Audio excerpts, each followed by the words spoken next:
UP Lok Sabha चुनाव में एक महत्वपूर्ण सीट अमेठी है, जो कि गांधी परिवार का गढ़ रही है। पर पिछले चुनाव से यहाँ के समीकरण बदल गए। वो ऐसे कि बीजेपी ने इस सीट पर कब्जा कर लिया। पर इस सीट पर एक बार फिर सबकी नजरें टिकी हैं कि इस बार ये सीट किसके खाते में होगी। अमेठी लोकसभा सीट पर इस बार फिर से कांग्रेस और बीजेपी के बीच कांटे की लड़ाई होने की संभावना है। ये सीट कांग्रेस का पुराना गढ़ रही है और इस सीट पर हमेशा से गांधी परिवार का दबदबा रहा है। लोकसभा चुनाव में अमेठी के बीते 47 साल के चुनावी इतिहास पर नजर डालें तो कई रोचक किस्से जुड़े हुए हैं। 1947 के बाद से यहाँ की जनता ने गांधी परिवार के 7 चेहरों को मौका दिया है। पहली बार इस सीट पर साल 1977 में कांग्रेस के टिकट पर संजय गांधी चुनाव लड़े थे, लेकिन वो हार गए थे। जिसके बाद उन्होंने फिर 1980 में चुनाव लड़ा और जीत हासिल की।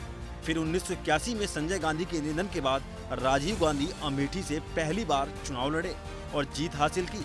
इसके बाद राजीव गांधी लगातार इस सीट से 4 बार चुनाव जीते।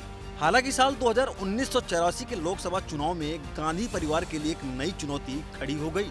तब राजीव गांधी के खिलाफ उनकी भाभी मेनका गांधी चुनाव लड़ी, लेकिन वो हार गई। साल 1989 के चुनाव में गांधी परिवार का एक और नया चेहरा सामने आया। महात्मा गांधी के पोते राजमोहन गांधी चुनाव लड़े। जिसके बाद फिर 1999 में फिर सोनिया गांधी चुनाव लड़ी। इसके बाद 2004 से राहुल गांधी अमेठी के मैदान में आए, जो कि लगातार 3 बार जीते और 2014 तक यहां से सांसद रहे। लेकिन फिर राहुल गांधी 2019 में यहां से चुनाव हार गए।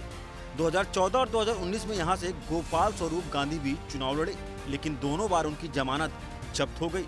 इस तरह से अमेठी में गांधी परिवार के 7 चेहरे मैदान में उतर चुके हैं। लेकिन सवाल अब यही है कि क्या इस बार गांधी परिवार अपना गढ़ बचा पाएगी या एक बार फिर से ये सीट बीजेपी के खाते में चली जाएगी।